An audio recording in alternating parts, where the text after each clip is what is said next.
UBD is not a philosophy of teaching. It's not an approach to teaching. It's a planning framework. And it's really important to keep this in mind, that what you're trying to do is make it more likely by design that when you teach, you're more goal-focused, more effective. You could be a bad teacher with a good plan. In other words, we're not saying that a good plan makes you a better teacher necessarily. You have to learn pedagogical moves. You have to learn to be facile and skilled with how to pay attention to group dynamics. UBD doesn't help you with that. But it does prepare you to think short-term, long-term, what are we trying to accomplish? And it's like the famous line from Pasteur, chance favors the prepared mind. You're totally prepared for teachable moments, not in the sense of, oh, well, that's a cool student comment. Let's just run with that for 5 days. That's not serendipity. That's letting the students write the curriculum. And that's not what I'm talking about. I'm talking about being so prepared about where you want to end up that you hear a potential student comment as a fantastic entry point to go where you want to end up. In other words, it's your job to know where we want to end up. I don't think we make any apologies about that. But part of where we want to end up is building autonomous, proactive, thoughtful people. Not just march through some stuff, causing some typical learning. So we're trying to keep long-term goals in view. We're trying to get the blend of content and performance right. Notice I didn't say process, content and performance, because that's the ultimate goal. The student performs, as in the soccer situation, on their own, effectively, fluently, drawing from their repertoire. And this also tends to better engage people, as I think you already know. What we see over and over again is that there's a misalignment between short-term plans and actions and long-term goals. Here's a simple example. We value something called critical and creative thinking. It's in every program's goal statement. It's in many school mission statements. It's clearly something we care about. But it is possible to get straight A's at every school in America without critical and creative thinking. As long as you're smart, compliant, do your work, are thorough, you're going to get straight A's in almost every school in America. So a very basic backward design premise then. If critical and creative thinking is the goal long term, using content critically and creatively, to say it a slightly different way, then when we go to plan, we have to make sure week in and week out that we're focusing on critical and creative use of content. Otherwise, we're not going to get it. And this is, I think, the fatal mistake of prep schools. They think because we're smart, because we're motivated, because we hire really intelligent, well-educated people, that this is just going to happen. Sobering story, but it's a true story.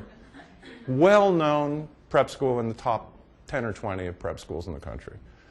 They say, we're really interested in this pedagogical effectiveness stuff. And the guy in question is a really fantastic educator who's done a lot of work in the wider world. And so he's really interested in the question of value added at this school. So they contract with ETS. Pre-assess 9th grade, assess 12th grade, critical thinking test. No gain. No gain. We admit them smart, we graduate them smart, we pat ourselves on the back, and we start teaching all over again. The value-added thing is huge. You can't just pat yourself on the back because you admit smart people and they do good things. You guys have a higher calling than that. So we want to focus on these long-term goals, and we want to embed them in our short-term plans. And the more you start to think this way, the more you'll realize you're not doing it. Again, I saw this on the soccer field. I saw that we were not developing any strategic thinking. One day I was in a scrimmage, and I'm looking at the scrimmage. You know, I'm there in the middle of the field reffing it. I'm watching people, and I'm saying, there's a lot of aimless running around here. So the ball's over here. Beep! What are you doing and why are you doing it? I don't know. So I said, all right, new rule. We're going to do freeze tag. If I don't like your answer, the ball goes over the other side. I'm always going to ask somebody on offense. And for like 2 weeks, there was no good answer. And of course, I realize that's my fault. There's no strategic thinking. My daughter's an elite soccer player. She's a senior at the George School. She's in North Carolina tournament right now. She doesn't have a good strategic thinking because she's had all these elite coaches that tell you what to do all the time. She had a coach, though, who doesn't coach at the George School anymore. He's a retired Princeton coach who did it for $1 a year, one of those great gigs. He did the coolest thing at halftime. So they get in the circle that you always do at halftime. So, he said, what's working? What's working for us? Again, same thing. For a couple of weeks, they couldn't answer. We're winning. Yeah, I know that. What's working on the field? What's not working for us? What do we need to work on in the second half? In other words, Socratic questions was all he did at halftime. But the coolest question is, what's working for them? What do we have to stop? She was a different player. So were her teammates. So there's this tendency in even really good programs in schools to not help kids gain proactive control of the situation and have a long-term view. Simple test. All of you are teaching now. Ask kids to self-assess right now, now's a good time, January, against your goals for the year. What is her goal for the year? I mean, that's what's going to happen.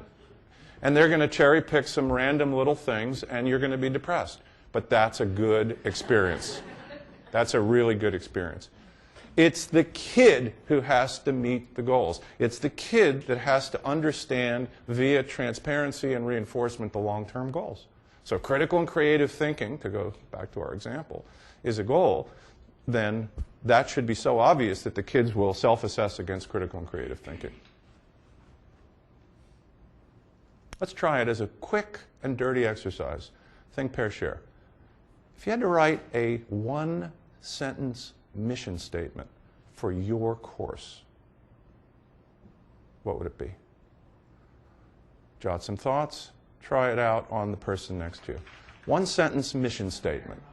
What is the point of my course? And I'm using the word course to cover everything from pre-K to graduate school, from soccer to physics. If you are an elementary person, you could think of course in either one of two ways. You could say, what's the point of what I do with first graders? Or what's the point of the language arts strand? Or the social studies strand. So you can go either way there, since you have so many duties.